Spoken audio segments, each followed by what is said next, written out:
Good morning, I'm Ilka Oster. Morning, I'm Jo Drennan. When did you stop noticing what's right for you, and do you allow your children now to notice what's right for them? This is interesting. I was watching a documentary recently with some 13, 14-year-old kids, and there was a point where I thought that they might be scared. There was a bit of a scary part, and I didn't think to ask them. I just went straight into, oh, I'm uncomfortable. I'm really uncomfortable here because of this. Them watching this, sitting with me and watching this scary bit. Yeah, and what would have normally happened in the past with your children, do you think, Jo? I would have just something like that. I would have just made the decision that it was scary and turned it off and said, you can't watch that.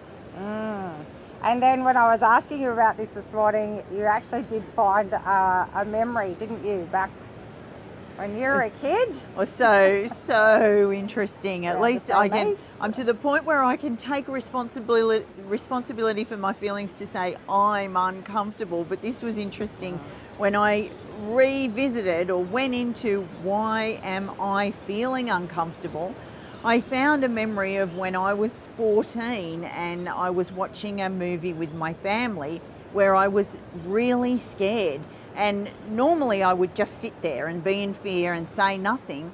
But this day I made the big step to get up and walk away. And then I was sad and I went to tears. But I didn't get any support for that. I got ridiculed. So I learned to... Yeah. It's just a movie, Jo. Yeah, it's just a movie. And what do you mean? I did that to my kids too. It's nothing. It's nothing. But I suppose what's happening here, unlike now as an adult that you're learning to say I'm uncomfortable, but back as a child you can see that you were stating or expressing how you felt and then being ridiculed. So there doesn't, if you're being made wrong for how you feel, then we learn that other people probably should have control over. That they know best. They know best, and why should I tune into my feelings? What's the point of that? No, just to suck it up and please them, do what they require of me. So what I could have done there in that moment was check in with my feelings and where that comes from, and know that little trigger was something about me, but ask the child. Yeah, the 13-year-olds, ask them. And why do you think it is that you perhaps don't think to ask them how they are? Well, I'm working on this, on asking the child how they are, what they're thinking, how they're feeling, is because I never knew to do that. It never happened for me as a child. I never did it with my own children. I just made decisions without asking them their opinion. And it's new. It's new.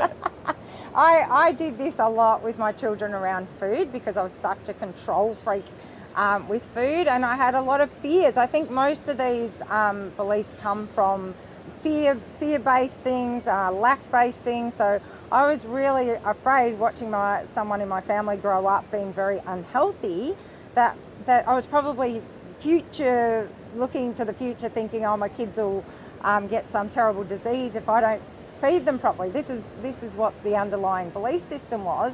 So I'm being very controlling around food.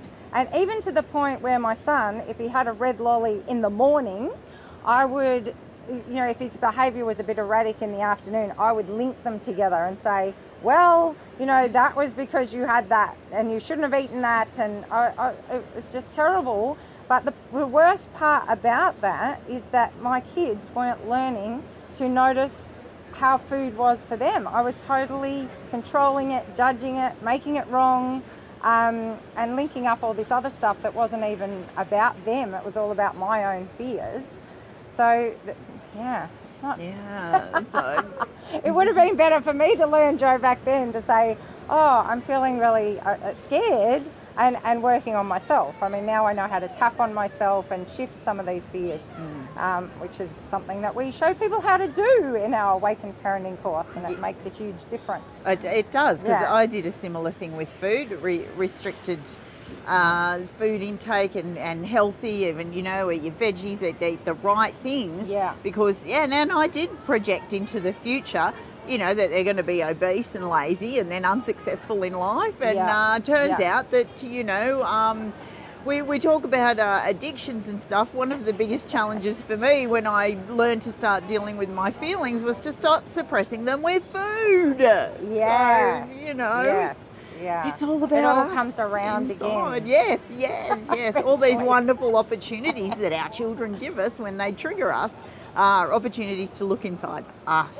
What's going on inside? They definitely are. And I think probably the best part about that whole story was that you are now able to say to the kids, yes, you didn't ask them, and that's the next step, but you're able to say, I'm uncomfortable. And it sounds like a small thing, but that is really a huge thing. And also, in awakened parenting, this is where we're always coming from. If as adults we can be showing children how we notice our own feelings, then we're showing them how to do the same. Absolutely. Which is going to set them up to have, I think, much more in tune with themselves lives, which is a really important thing. Yeah, and the ability to make decisions for themselves. What's right for them. Yes. Yeah. Awesome. So thank you so much for joining us here at Mooloolaba Beach, and we'll be back again next Wednesday morning. And inspire someone today.